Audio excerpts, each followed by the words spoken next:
ಬ್ಯಾಂಗ್ಳೂರು ನಗರ ಪೊಲೀಸರಿಂದ 50 safety island ಸ್ಥಾಪನೆ. ತುರ್ತು ಪರಿಸ್ಥಿತಿಯಲ್ಲಿರುವ ಸಾರ್ವಜನಿಕರಿಗೆ ಸಹಾಯ ಮಾಡುವ ಉದ್ದೇಶದಿಂದ ಬ್ಯಾಂಗ್ಳೂರು ನಗರ ಪೊಲೀಸ್ ವತಿಯಿಂದ 50 ಪ್ರಮುಖ ಸ್ಥಳಗಳಲ್ಲಿ ಸೇಫ್ಟಿ ಐಲ್ಯಾಂಡ್ ಸ್ಥಾಪಿಸಲಾಗಿದೆ.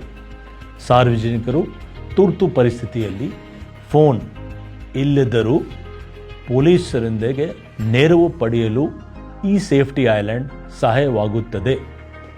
ಇದು SOS ಬಟನ್ ವ್ಯವಸ್ಥೆ ಹೊಂದಿದ್ದು ತುರ್ತು ಪರಿಸ್ಥಿತಿಯಲ್ಲಿ ಇದನ್ನು ಒತ್ತಿದರೆ ನೇರವಾಗಿ ಪೊಲೀಸ್ ಜೊತೆ ಸಂಪರ್ಕ ಸಾಧಿಸಬಹುದು. ಅಲ್ಲದೆ ಇದರಲ್ಲಿರುವ ಕ್ಯಾಮರಾ ಮೂಲಕ ಪೊಲೀಸ್ ನೇರವಾಗಿ ವ್ಯಕ್ತಿಯನ್ನು ನೋಡಿ ಸಂಪರ್ಕಿಸಿ ಸಹಾಯ ಮಾಡಬಹುದು. ತುರ್ತು ಪರಿಸ್ಥಿತಿಯಲ್ಲಿ ಬೇಗನೆ ಸಹಾಯ ನೀಡುವುದು ಇವುಗಳ ಉದ್ದೇಶ. ನಿಮ್ಮ ಸುರಕ್ಷತೆ ನಮ್ಮ ಆದ್ಯತೆ. ಬ್ಯಾಂಗ್ಳೂರು ನಗರ ಪೊಲೀಸರು ಸದಾ ನಿಮ್ಮ ಸೇವೆಯಲ್ಲಿ.